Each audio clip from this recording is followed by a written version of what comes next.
7, 8 medicines, 12 other remedies. Oh, but last month there were 12 medicines, 20 remedies. No wonder I'm not feeling so well this month as last. Here, take these things away. Toinette? Oh, there's no one there.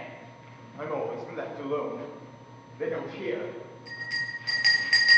My bell isn't loud enough. No, they are deaf. Toinette!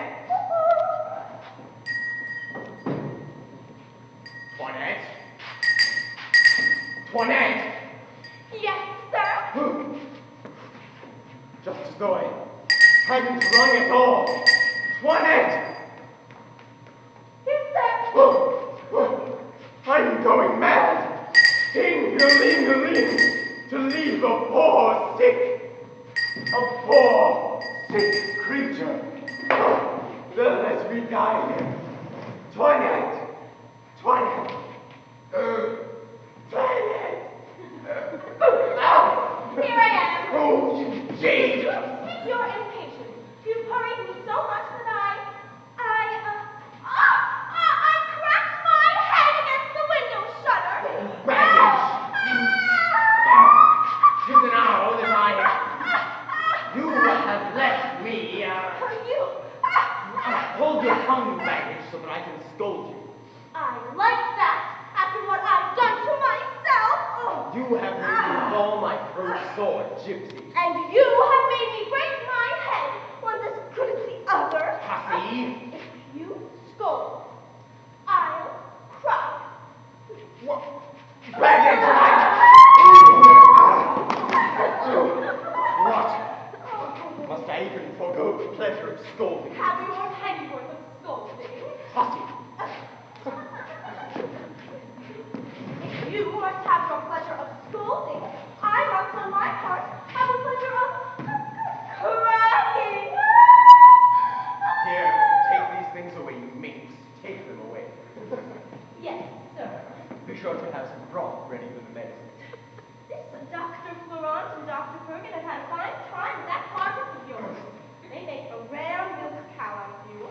I'd like to ask them what sort of sickness you have that requires so many remedies. Hold your tongue. Ignorance.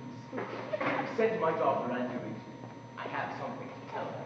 Oh, here she is now. Come here, Angelique. I have something to tell her. Yes, Father.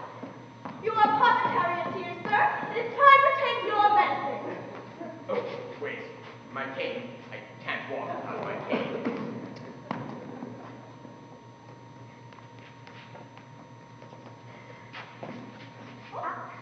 Oh, come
Sure.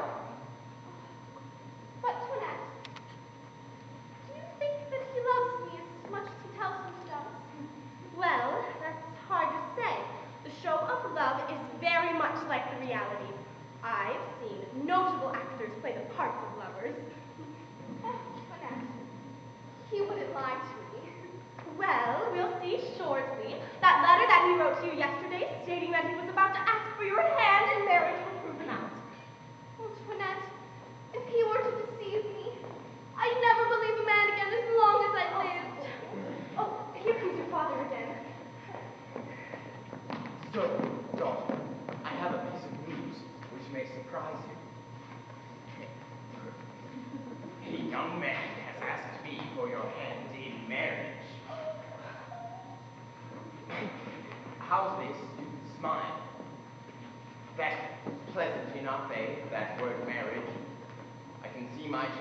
have no objections to marriage?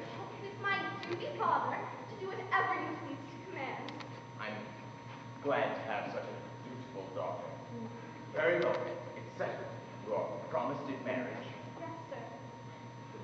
Your stepmother wants me to make a nun of you and your little sister Louison. That sly fox has her reasons.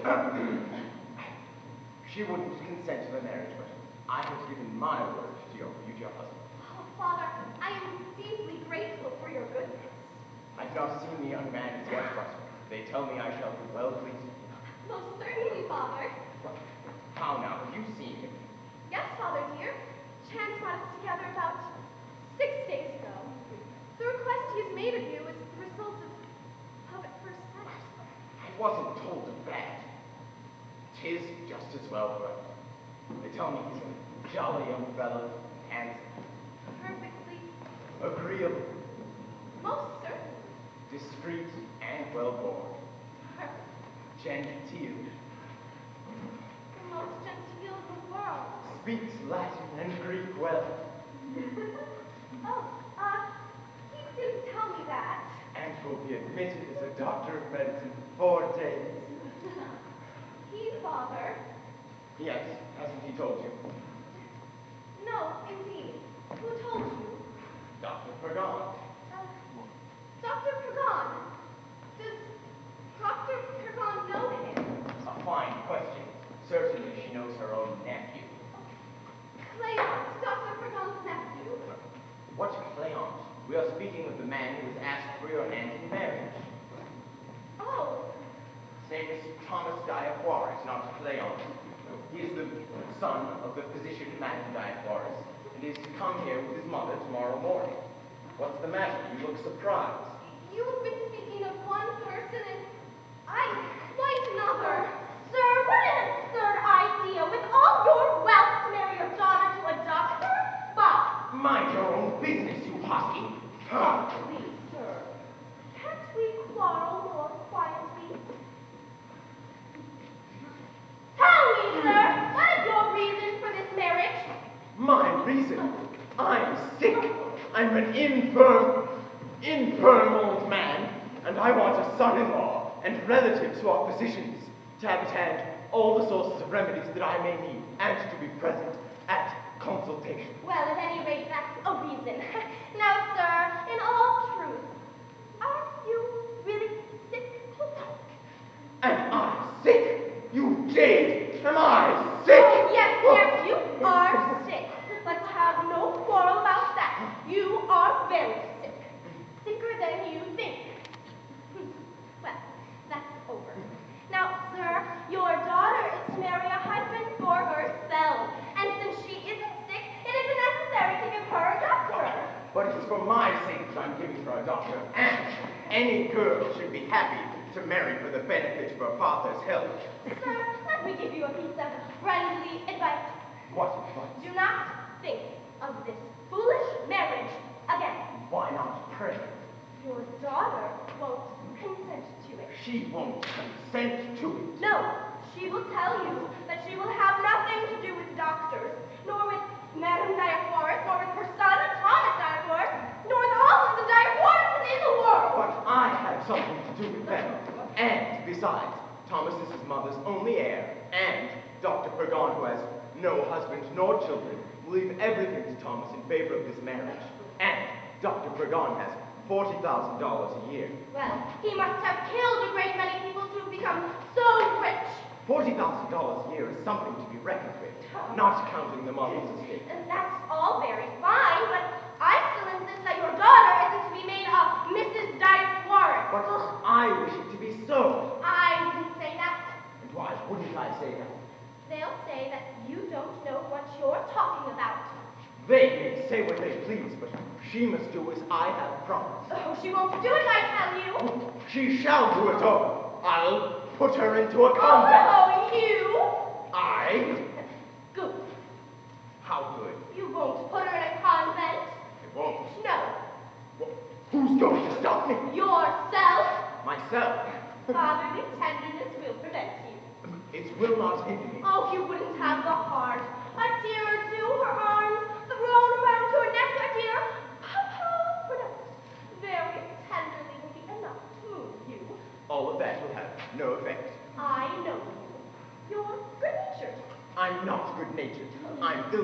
when I please to be. Softly, sir. Do not forget that you are sin.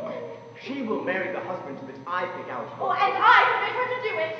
What boldness to dare speak to your master in this way. Sir, it is my duty to keep you from protecting yourself.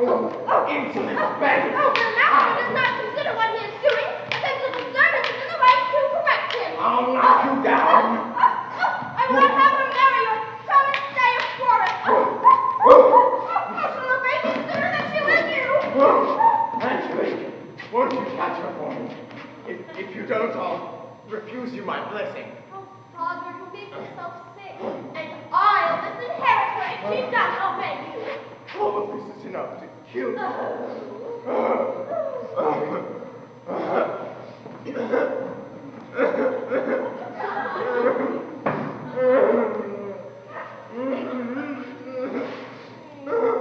What's the matter, my poor husband? Oh, help me, my dear. They put me into a rage. Oh, my poor love. Your vixen Toinette's grown bolder than ever. Quiet, my love. She had the impudence to tell me that I am not sick. The pertinent gypsy. That baggage will be the death of me. Oh, don't fret yourself so much. I've told you many times to get rid of her. But, my dear, there are no servants without faults. One endures their faults because of their virtues. Toinette is diligent and above all honest. And you know we must be very careful with whom we hire. Toinette! Yes, ma'am? Toinette, why have you put my husband into such a temper? I, ma'am? Oh, I don't know what you mean. I always seek to please my master in every way. What? You traitor! So he told us that he wanted his daughter to marry the son of Mrs. Dyke Forrest, and I merely answered that I thought the marriage would be beneficial to her, but think it might be better if we put her in a convent instead. I don't see any harm in that. I think Toinette's right. Oh, my dear, you don't believe her, do you? She's a wicked minx, and she said 100 things just to upset me. Very well, my dear. I believe you. Toinette! If you ever vex my husband again, I will turn you out of doors. Come now, give me his robe.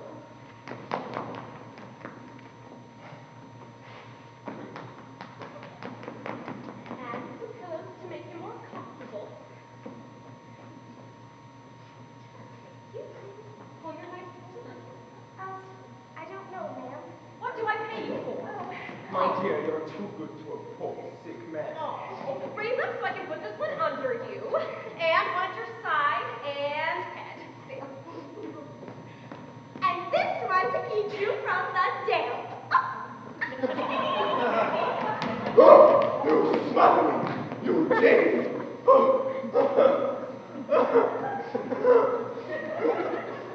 What's the matter now? You don't know, my dear. She puts me beside myself. Why do you fly into such a rage? She meant no harm. I'll have to take 12 medicines and 20 treatments just to recover from all of this. My love. Oh. Oh, have you spoken to Mr. Bonnefoy, the notary, about my will? Don't speak of it! I can't bear to talk of these matters. He's in the arbor. I brought him with me. Tell him to come in, my love. When one loves one's husband so much, one is hardly able to think of all this.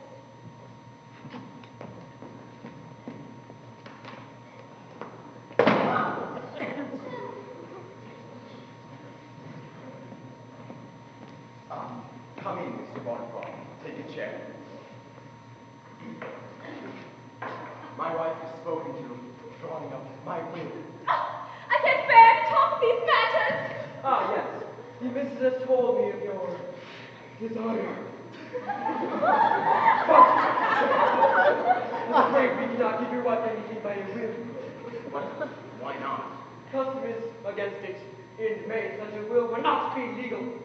A husband could make a gift to his wife during his lifetime. That's a most impertinent custom. I'll consult my lawyers about it. You must speak to your lawyers about this, sir. They consider it a great crime and don't dispose of anything contrary to the law.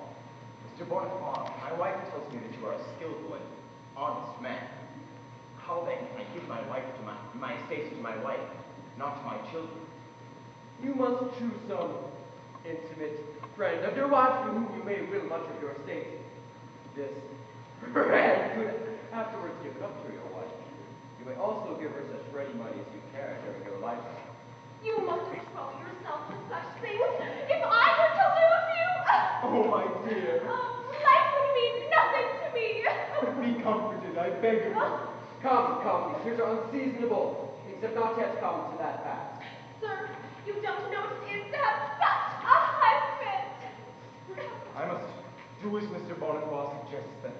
I'll put into your hands $40,000, which I have hidden in the ceiling above my alcove, and 2 notes, payable to the bearer, which are due to me. No, don't speak of money to me. How much did you say was in your alcove? $40,000, my love. Don't talk of money to me. And how much were those 2 notes worth? One is for 4,000, the other for 6. Shall we proceed with the will then? Yes, sir. Come into my study here, where we're going to be disturbed. Help me, my dear. Come, my poor darling.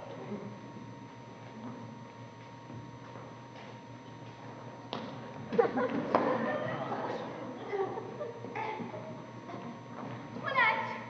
Oh, they're in there with the notary. I've heard them talking about a will. Your stepmother isn't asleep either. She's looking out for herself all right. Let him dispose of the estate, provided he doesn't dispose of my heart. Oh, Toinette, don't desert me now. Oh, desert you? Oh, I'd die sooner. Your stepmother has tried to get my help before, but I couldn't stomach her. Now I shall pretend to be her friend and see what will come of it. Oh, but please tell Cleon of this awful marriage. What? Oh, she's calling me. Go now, go, quickly. You can rely on me. What? Yes, ma'am. Will you do something for me? Yes, ma'am. Yes, ma'am. I'll do something to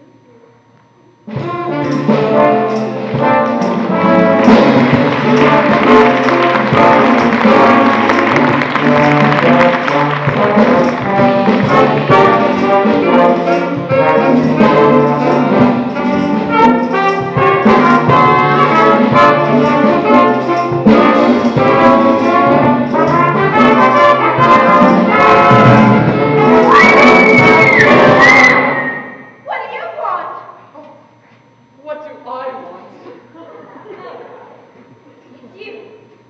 Well, what are you doing here?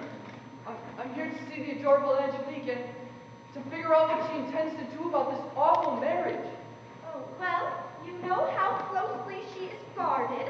Such a meeting will take much intrigue. It was only through the help of an old aunt that we were able to attend the theater the day that you met. We are very much upon our guard, lest we speak of that adventure. That's why I haven't come as her lover, but as a friend of her music master's. He has given me his permission to say he set me in his stead. Oh, here comes her father. Let me tell him that you are here. Dr. Pagan told me to walk. 1, 2, 3, 6. 6, 6, 7. Oh, I forgot to ask her whether I should walk the length or the width of the room. Oh, speak softly, you hussy, or you'll split my brains. I only wanted to tell you that... Speak low, I say. Sir! Huh? I tell you... What's that? There is a gentleman here who wishes to speak with you! Well, then tell him to come in.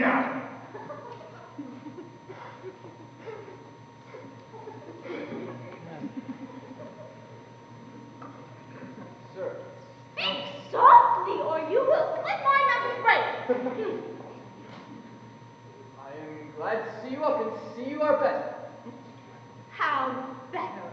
It's not true. My master is always very ill.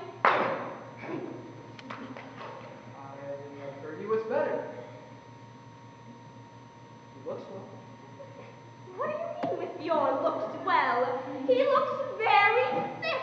He has never been so sick in all his life. She's right. Oh, he walks, sleeps, eats, and drinks like other folks, but that does not hinder him from being very sick. I'm very sorry, sir. I have come from your daughter's music master. He was obliged to go into the country for a few days, so he sent me in his place to go on with your daughter's lessons. Very well. Call Angelique. Sir, I think it might just be better if we show him to her rooms. No, bring her here. Well, he cannot teach her so well in front of people, and besides, he might disturb you. He might, in your condition, even, split your brains. No, I love you. Oh, here she is now. See my wife, son. Oh, heavens. What's the matter? Why the surprise? It's quite a coincidence, Father. I dreamed last night that I was in great trouble, and a young man exactly like Sir freed me from the trouble in which I found myself. Naturally, I was surprised. I'm glad to have had a place in your thoughts, whether sleeping or waking, and would only be ever so happy to serve you in any way.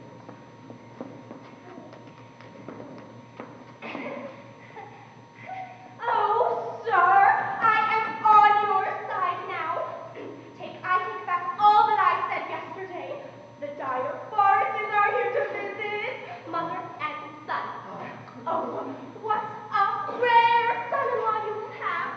He is one of the most handsomest and wittiest fellows that I have ever seen. Oh, they spoke only 2 words to me, but I was entranced. Your daughter will be very charmed with him. Oh, well, stay a moment, sir. The young man in question is my daughter's intended husband. Honor me, sir, permitting me to witness so agreeable an Dr. McGon has forbidden me to remove my cap. You, of course, know the consequences. Oh, we come to bring relief to our patients, not to inconvenience them. Bring chairs, one. I greet the 2 of you with a great deal of pleasure. Please come, sir. My son Thomas and I. Thank you. Very so. I'm sorry to have come to you, but you know what it is to be sick. Oh, and to assure you that if affairs demanded our skill, we are at your service. Come, Thomas. Step forward for your compliments. Oh, shall I begin with the father? Yes. Sir, I come to salute, honor, respect, and revere in you as the second father, one to whom I'm more indebted than the first. The first begot me, but you have chosen me. You see me through necessity, but you have a kindness.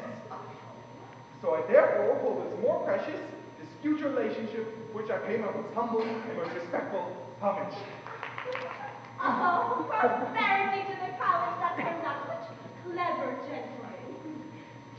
Was that well done, Mother? Of time. Come, Angela, pay your respects to the young gentleman. Shall I kiss her, Mother? Yes.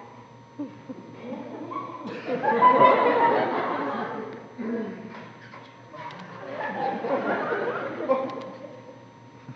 Madam, it is with great pleasure that I come to greet my future stepmother. In-law. It's my daughter to whom you're speaking, not my wife. Oh, well, where is Madam? She's coming.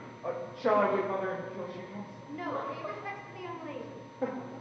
Okay.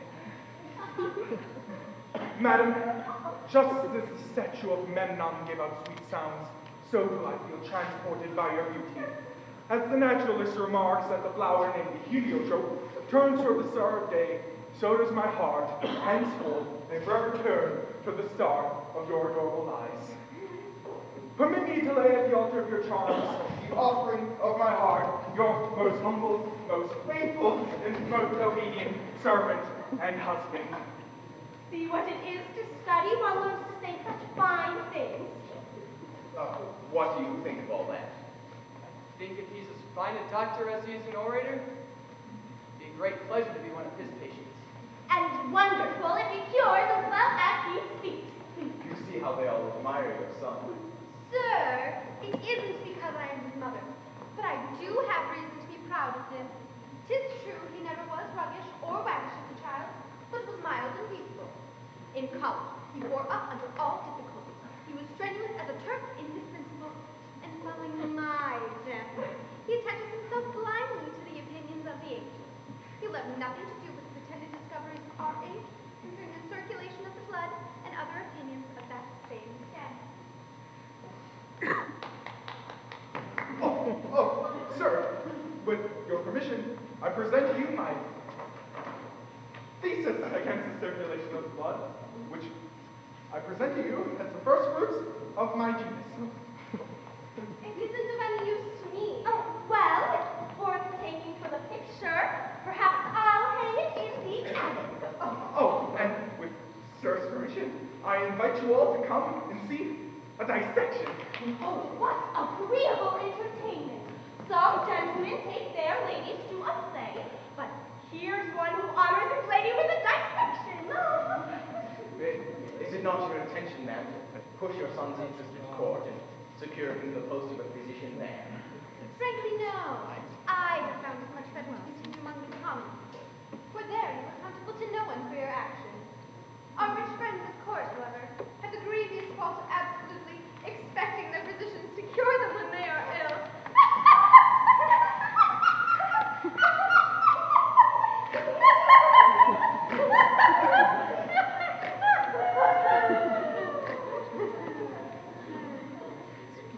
Such impertinence to expect you to cure them. You don't attend them for that purpose. You only prescribe pills and take your fees. And it's their business to cure themselves, if they can. Very true. Come, sir, ask my daughter to sing for us.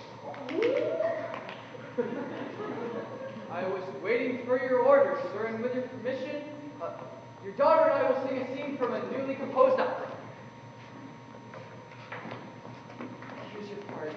Please don't wait. This is an extempore opera, and what you are about to hear is a kind of irregular verse, such as two lovers might sing, speaking out of their hearts and heads offhand. Very well, let's hear it. Here's the plot. A young shepherd was attending a public performance when a noise attracted his attention. He heard a brutish clown using insolent words to a lovely shepherdess. He chastised the fellow. The lovely shepherdess thanked him for his slight service in a manner so charming and tender, the shepherd couldn't resist. Every look was a flaming shaft he found pierced him straight to the heart. He tried to see her again, but she was so closely guarded, all his efforts were in vain. A letter, however, informed him the fair one's father had concluded a marriage to another. He continued to enter her home. He seized his ridiculous rival near the lovely shepherdess, and the sight fills him with such indignation that his love forces him to break all restraint and express himself in this manner.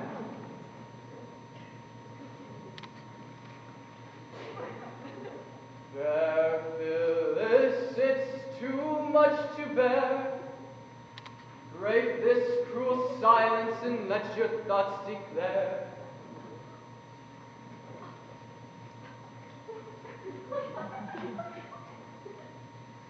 With sad, dejected looks, poor Phyllis treads this wedding day. Sighing, she lifts her eyes to heaven. What needs she more to say? I didn't know my daughter could sing and cite so well. Alas, my Phyllis fair, can I your favor in the least share?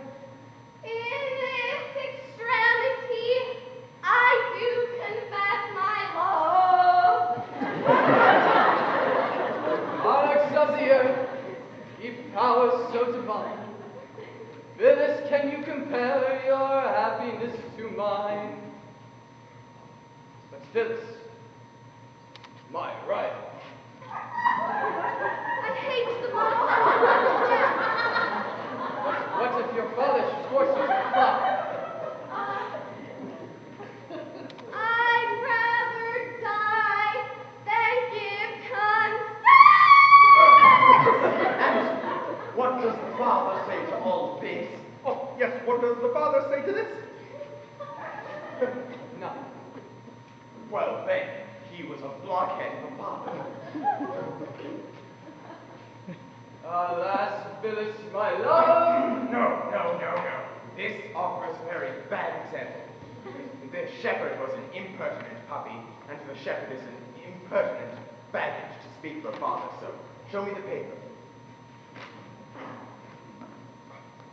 What's this? Where are the words? There's nothing written here but the music. Why, sir, they found a way of writing the words in the very music themselves. Very well. We could have well been spared your impertinent opera. I only wish to entertain you, sir. Impertinence never entertains. Goodbye, sir. Oh, my dear, this is Thomas Dyford and his mother, Madame Dyford. Madam, it is with great pleasure that I come to greet my future stepmother, in-law. Since one sees in your face... Thank you kindly, sir. Since one sees in your face... Since one sees in your face... Ma'am, you interrupted me in the middle, and that has disturbed my memory. Thomas? Reserve it for another time. My dear, I wish you had been here just now. Oh, yes, you lost a great deal by not thinking about the second father, the statue of Memnon, and the flower named the heliotrope. Come, Angeline. Take the man's hand and promise to be his wife. Sir. What's this? Not everything so. At least give us some time to get to know one another better. You have plenty of time for leisure after you're married. Father! If the gentleman is a man of honor, he will not take one who must be used through force. Ma'am, I may be a man of honor, and yet accept you from the hands of your father. Silence is but a poor way of making me love you. Well, we read in the ancients, ma'am, Of that... the ancients, sir, of the ancients. We live in modern times.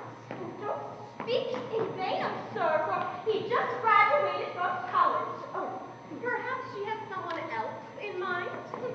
If I had, madam, it would be an honorable affair. Well, you know very well what I would do if I were you. I know what you mean, madam. Father, I beg of you, if you will not give me a husband to my liking, do not force me to marry one that I can never love. I ask you both of your pardons. Every woman has her reasons for marrying. For my part, I would marry a man only because I loved him. There are others, of course, who would marry only for money and run without scruple from one husband to another. What is that supposed to mean? I, ma'am? What should I mean? There's no enduring you any longer. Then I shall get out of your sight. Angelique, come back here. You'll either marry this gentleman in 4 days or I'll put you into a convent. Don't worry, my dear. I'll bring her to her senses. I'm very sorry to leave you, my dear, but I have some business to attend to in the city. Go ahead, my love. Tell your lawyer to be easy. Oh, how that woman loves me. I'm afraid you take our leave now, sir. I beg you, tell me what condition I'm in. A 6-minute arm and see if you can get a pulse. The gentleman's pulse is the pulse of a man who is not well. That's very good.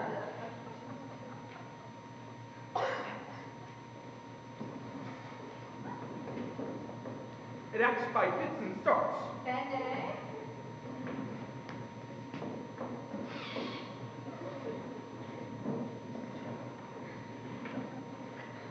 There's something wrong with the parenchyma splenicum. That's very good, Thomas. But Dr. Cordon says this is my liver. Ah, yes, Frankia. Quite the same as the liver. He doubts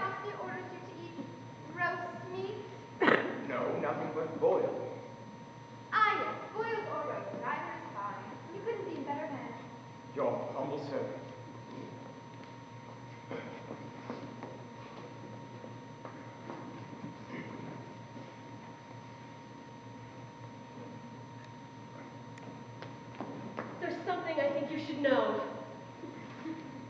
As I passed Angelique's sitting room today, I saw a young fellow with her. He left as soon as he saw me. A young fellow with my daughter. Yes, your little daughter Louison was with them. She can tell you all about it. Send her here, my love. Send her here. The impudent wretch. No wonder she was so stubborn. What do you want, Father? Come here. Come nearer. Now look at me. Well, Well, what? haven't you anything to tell me? If you please, I can tell you the story of the donkey skin or the fable of the raven and the fox. It's not what I want to hear. What then? Didn't I tell you to tell me everything that you see? Yes, Father. Have you done so? Yes, Father. Haven't you seen anything today? No. No? No. Very well then, I'll make you see something. Father. Ah, you little hypocrite! Why didn't you tell me that you saw a man with your sister? Father, it was because my sister had asked me not to tell you, but I'm going to tell you now. You must first of all be whipped for having told me such a lie. Forgive me, Father. Don't whip me. Come, come.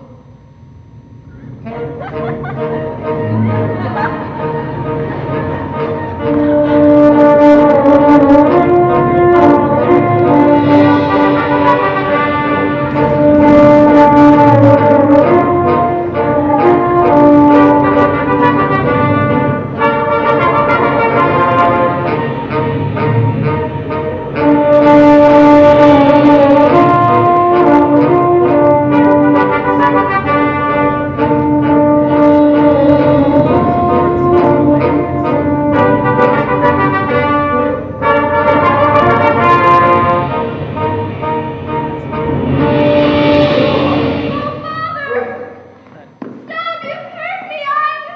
I'm dead. What's this? Louison. Louison. Oh, heavens! Oh, dear me! My child is dead. Louison, my poor little Louison. What have I done? What have I done? Oh, no. Oh, heavens. Oh, dear me. Oh, no.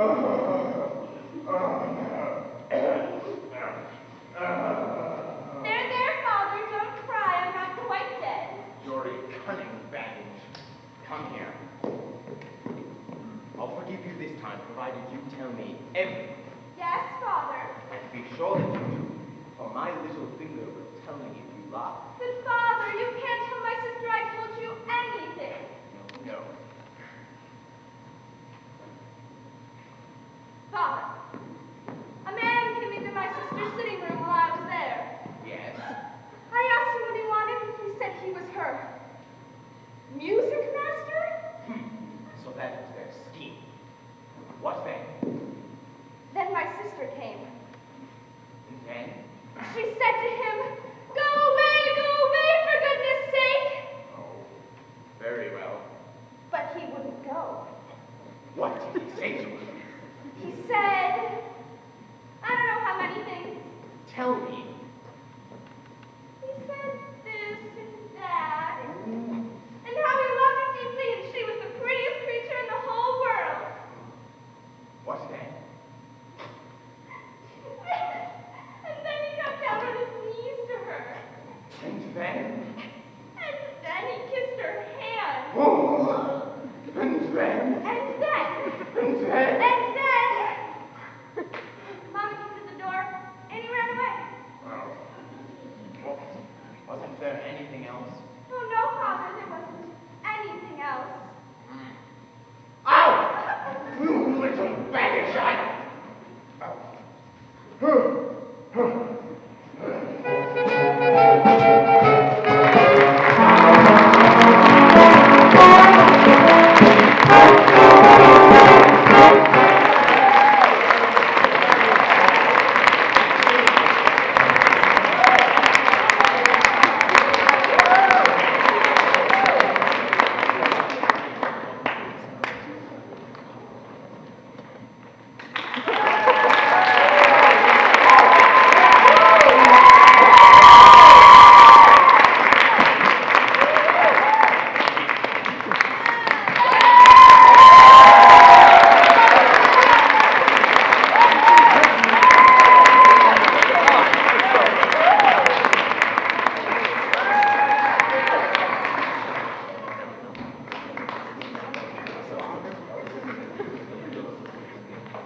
Sir, your brother is here.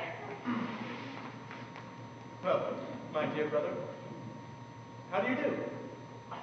I'm very ill, brother. How very ill. Very feeble. I haven't even the strength to speak. Toilet!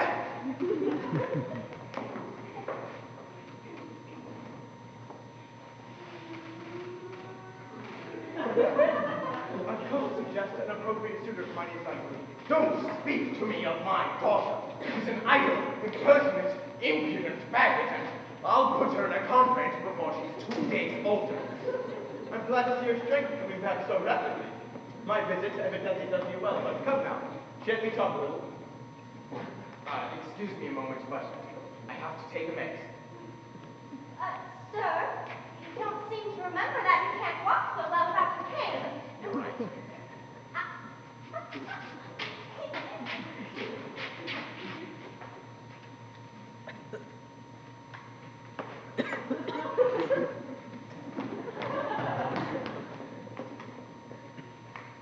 Sir, you must do all in your power for Angelique.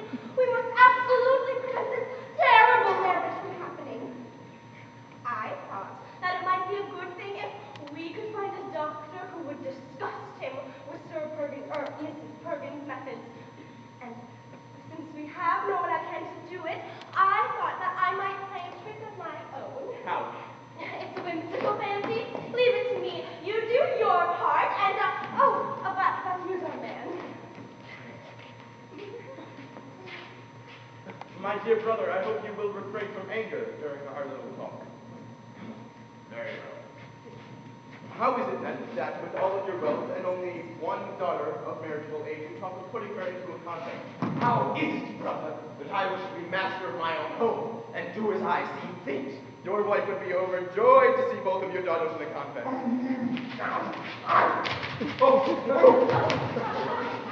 We'll not talk about that now. But why do you want to marry her to a physician's son? Because I intend to give myself such a son-in-law.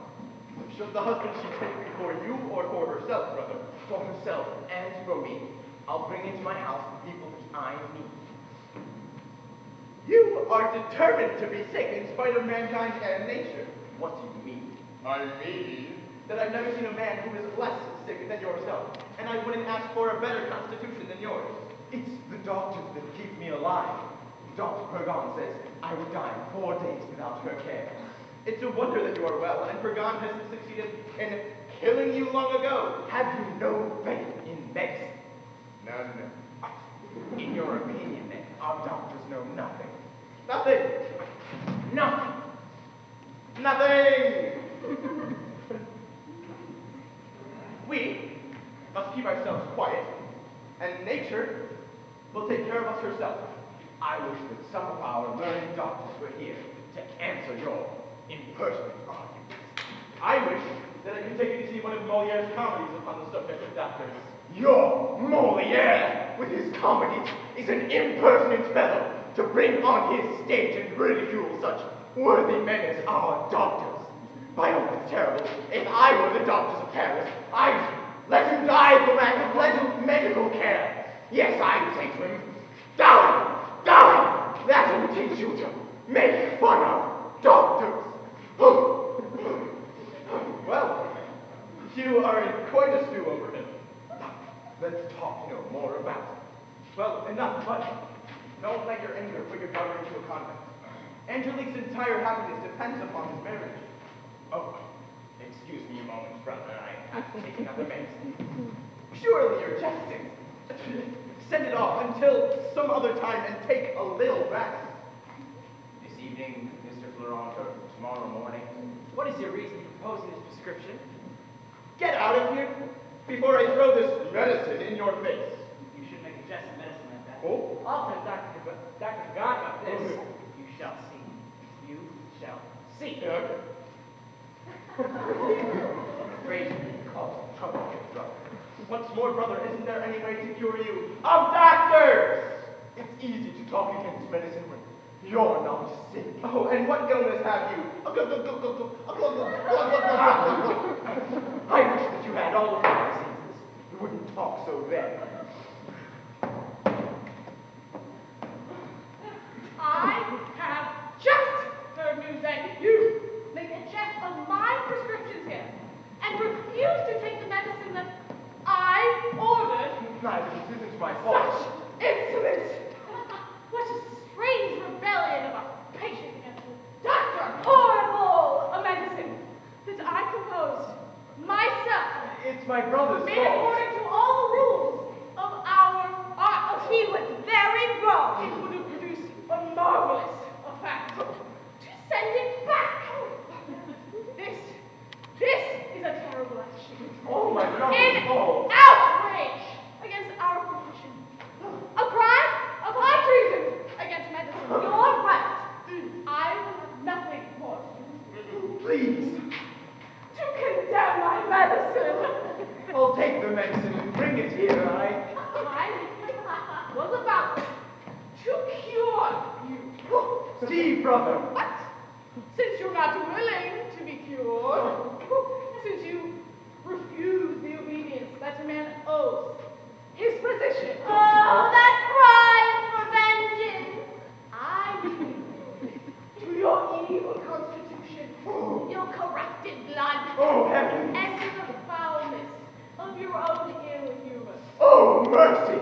It is my will that you will be incurable in 4 days' time. Dr. Pagan. That you fall into bradipepsia. Oh, please. From bradipepsia into dyspepsia. Madam Pagan. From dyspepsia into apepsia. Oh, heavens. From apepsia into linteria. Oh. From linteria into the dropsy. Oh. And from the dropsy into death. Oh. Where your own folly will have brought you. Oh. Oh, heavens.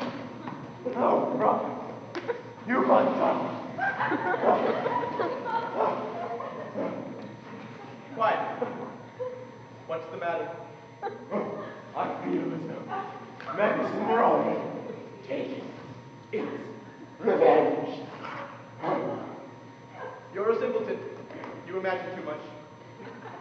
But you heard strange diseases with which she threatened me. She said I'd be incurable in 4 days' time. And? What if she did say so? Is she an oracle? Sir?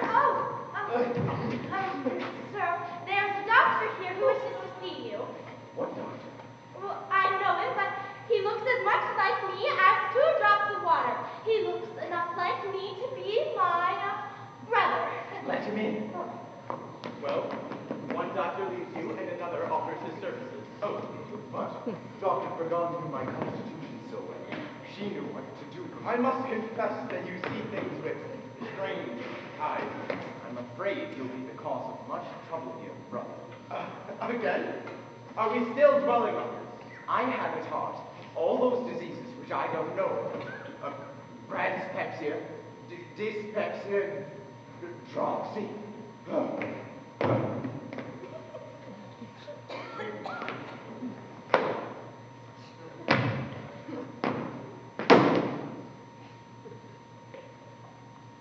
Permit me, sir, to offer you my small services. I'm very much obliged to you, sir, but you do look very much like my servant, Toinette. I beg to be excused, sir. I forgot to give my servant a message. I'll return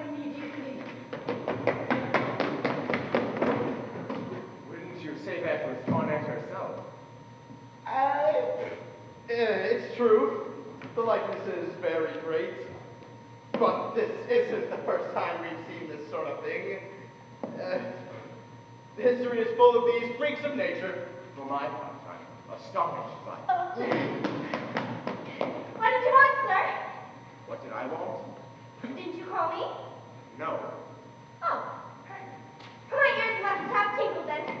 Oh, stay a moment and see how much this doctor resembles. Oh, I'm very busy below, and besides, I've seen enough of him. If I hadn't seen you both, I would have never believed it possible. I have read surprising things about these sort of resemblances. Indeed, we have seen many of them in our times where the entire world was deceived. For my part, I should certainly have been deceived by.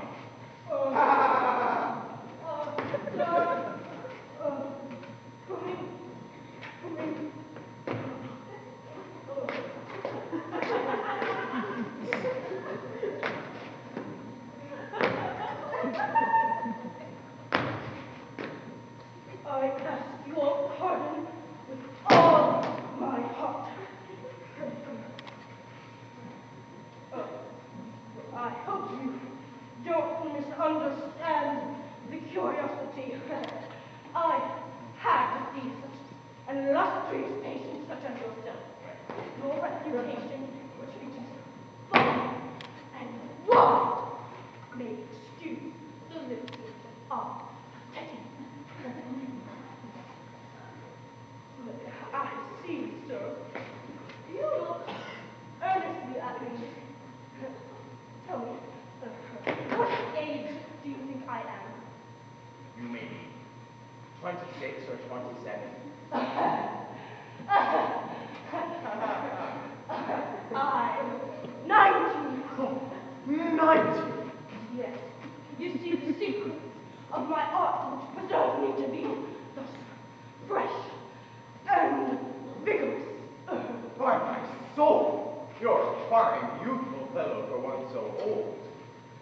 I am a traveling doctor.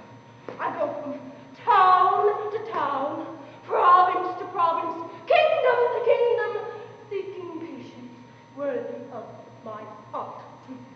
I disdain such common diseases such as rheumatism and chills. I'm only interested in fevers, disorders of the brain, pleurisy, dropsies, and inflammation of the lungs. I wish, sir, that you had all of these diseases and had been abandoned by all physicians that have been on the point of death, so that I may demonstrate the excellence of my remedies.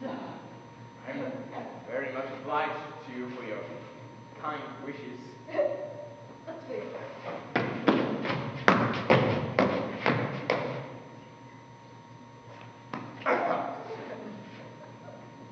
Come be physician. I'll make you go as you ought. I perceive that this pulse doesn't know me yet. Who is your physician? Madame Bergot. She is not listed among the greatest physicians. How has she diagnosed your case? She says that it's my liver. Others say it's my spleen. Oh, they are all blockheads! It's your lungs. My lungs? Yes. Where do you feel ill? I sometimes get pains in my head. The lungs! I get pain over my heart. The lungs. My legs get tired. Lungs! And I get pains in my stomach. Oh, coochie coochie coo. The lungs! Do you have good appetite? Yes. Do you take a nap after eating? Yes. The lungs! What does your physician veal. Vile. Vile. Fowl. Ooh. Fresh laid eggs and prunes. Ignorantus. Ignoranta. Ignorantum. You must thicken your blood by eating fat, beef, fat, pork, good Dutch cheese, chestnut, rice, and wait. Your physician's a blockhead. I shall send you one of my own choosing to call upon you from time to time. I'm in your debt. What do you do with that arm? What? Oh, I will cut off immediately. But I need my arm. Oh. You have got a right eye there. Oh, that should be removed. Oh, you needn't worry about it.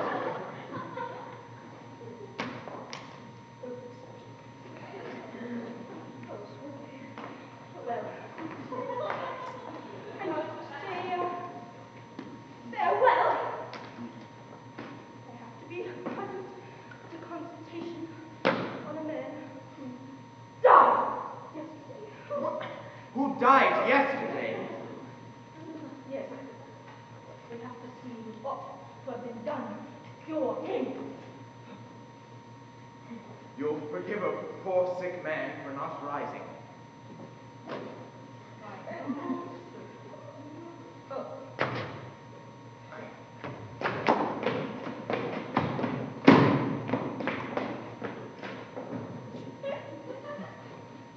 That doctor seems to be a very skillful man. He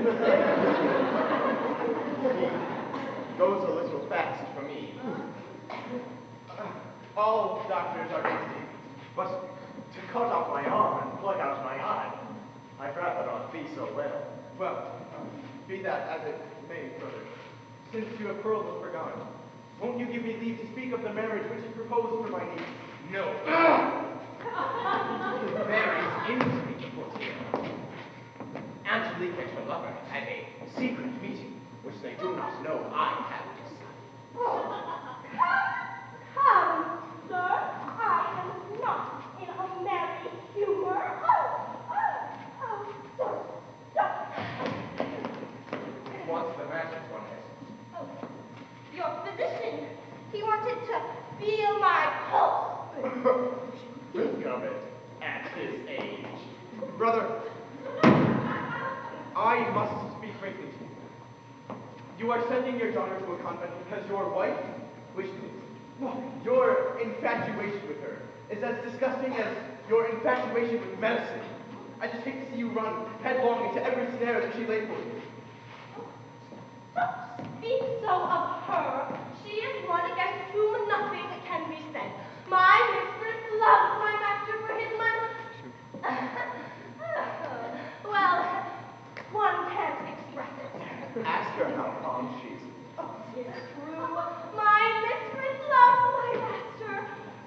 Sir, let me undeceive him and show him his mistake. How? Well, my mistress has just returned. Clap yourself down on that couch over there. Stretch yourself out at full length and pretend that you are dead. You will see how sad my mistress will be when I tell her the news. Oh. You go hide in the corner over there. Wait. Don't stay dead too long, or she might just die of despair. But there isn't any harm in pretending to be dead, is there? Oh, no harm. What danger could there be? Let me alone. It will be such a pleasure for you to know when he is in the little office. Here she comes. Stretch yourself out.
Well, brother, now you see how it is.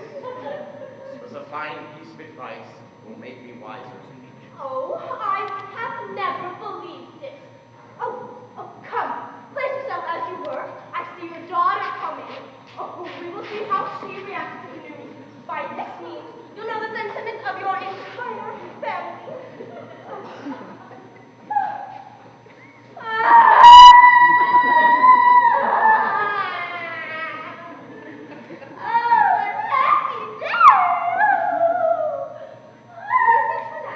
What are you crying for? Oh, I have sad news to tell you. What? Your father, he's dead. My father's dead, Toinette. Yes, you see him there? He died just now of a fart faint. Oh, what a cruel stroke. Oh, why must I lose my father? The only thing I have left in the world. And to lose him at time he was angry with me. What will become of me? Oh.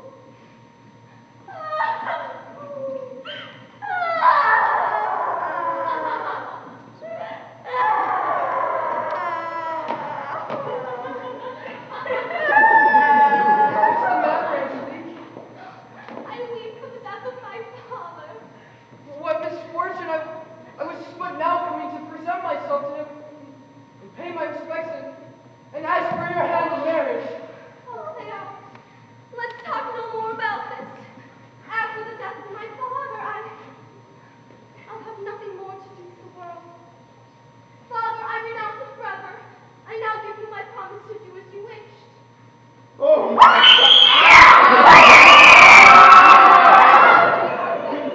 Don't worry, I'm not dead.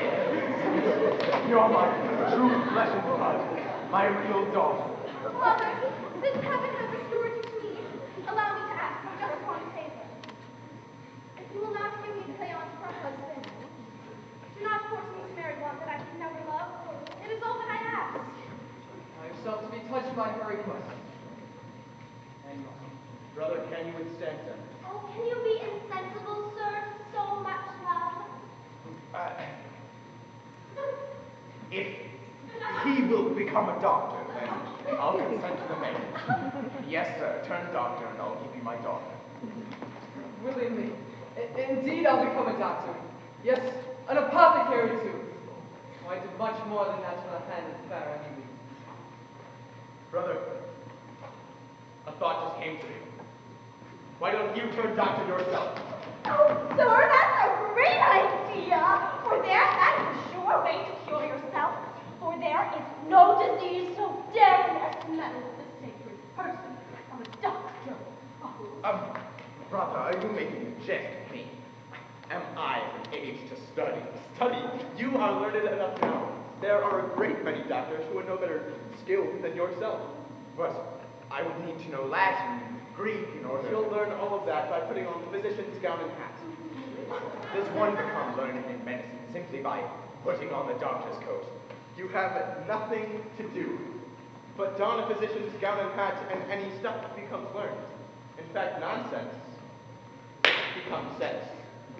Why, sir, the beard alone makes up perhaps the composition of a doctor. Shall we have the ceremony performed now?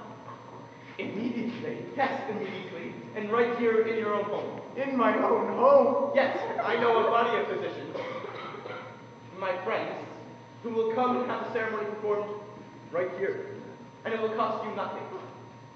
But I wouldn't know what to say. I'll give you all your instructions in a few short words and what you are to say in writing. Now we'll dress you in proper fashion. And if you'll wait for us in the grand hall, I'll send for my friends.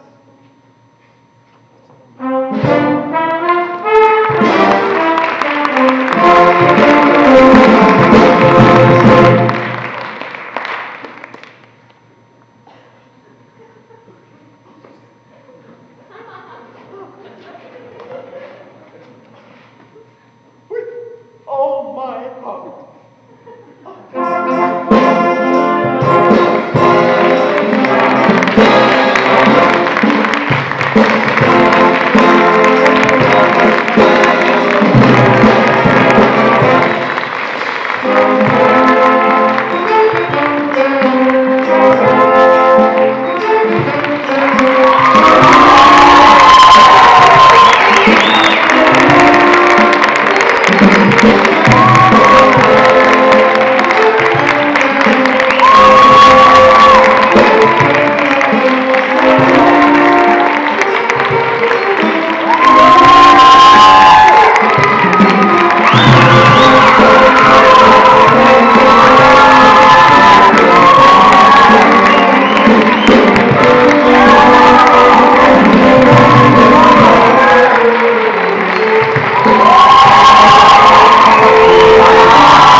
Thank you.